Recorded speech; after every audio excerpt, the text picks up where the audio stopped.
Greetings Operation Expose CPS supporters. It has been quite some time since we released a video on this operation.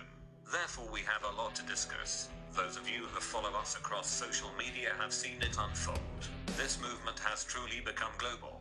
There are now more countries forming operations against their child protection agencies. This seems to be a very common problem in many nations across the world. We are now asking those groups in other countries to join us in solidarity on the 5th of June to rally against corrupt child protection agencies anywhere. The goals of our protest remain the same as the operation from its beginning.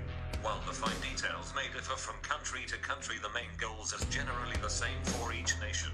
The main of which being that we want a full investigation of every so-called child protection agency by whatever agency is most suitable for each country.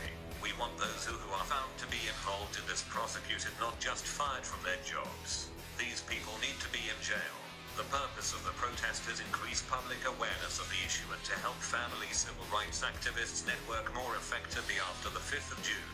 We have launched our own independent investigation against CPS. One of our first moves was to see who was responsible for making sure this sort of thing didn't happen. We learned that these family courts and CPS offices have no other agency overseeing them and have next to no accountability. So we started the operation by flooding the FBI with calls, faxes and emails demanding a nationwide investigation. The Dodge gave us the same response. They simply said it is not the responsibility of their departments. However, there is no other department, so technically is it their job and they are flat out refusing to do it. This is major problem in a system like this, giving them free rein to do whatever they want to do. At this point we will most likely be looking to become highly organized and compile an extremely detailed case to present to the ICC, UN, and Interpol. We have been in contact personally with more families than we can count. We have also begun measures to attempt to have the Safe Families and Adoption Act of 1997 repealed. Our demands for an investigation by the federal government have gone unanswered, but our efforts for legislation change has not. Senator Wyden is now pushing new legislation that would counteract this corrupt bill. A bill that just so happened to be signed into law by Bill Clinton, close friend of billionaire pedophile human trafficker Jeffrey Epstein. Hancock County in Mississippi has launched an investigation against their local DHS office, who have been caught forging documents to use as basis to kidnap children from innocent families. Progress is picking up in many areas. In the United States, we still stand firm in our quest for justice for the murder of Senator Nancy Schaffer. This woman took the fight directly to CPS, and it cost her seat on the Senate. This was not enough to deter Nancy, so it ultimately cost her life. She was murdered in 2010 after claiming to have found connections between human trafficking rings and prominent members of the various agencies involved in foster care. We refuse to let this woman's death be in vain.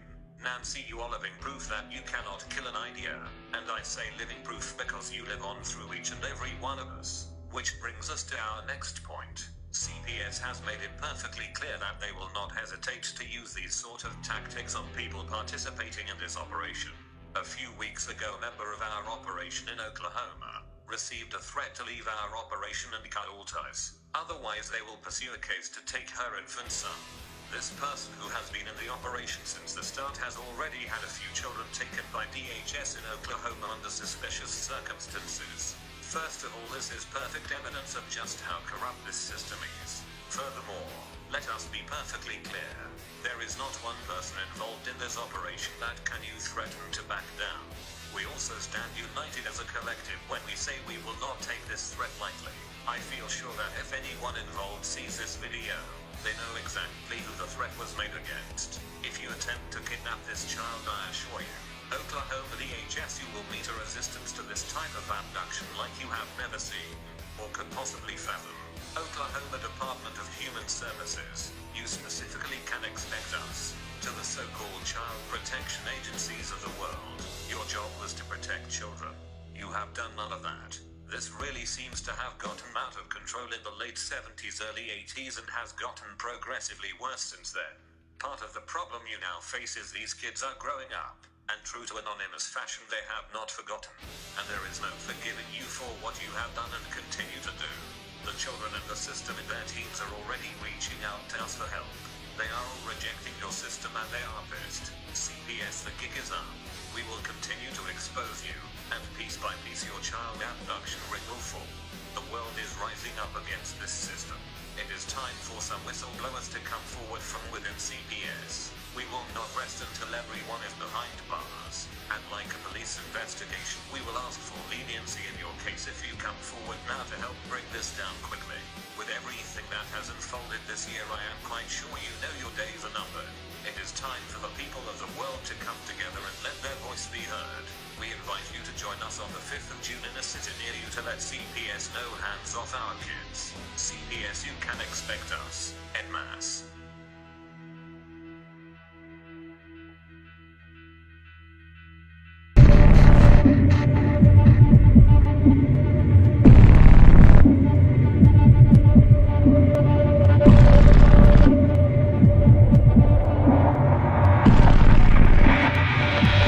We are anonymous.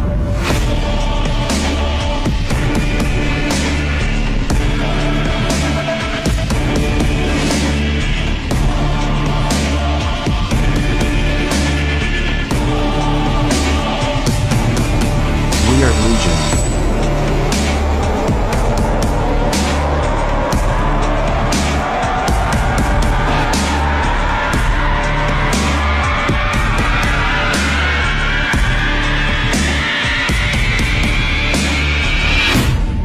We do not forgive.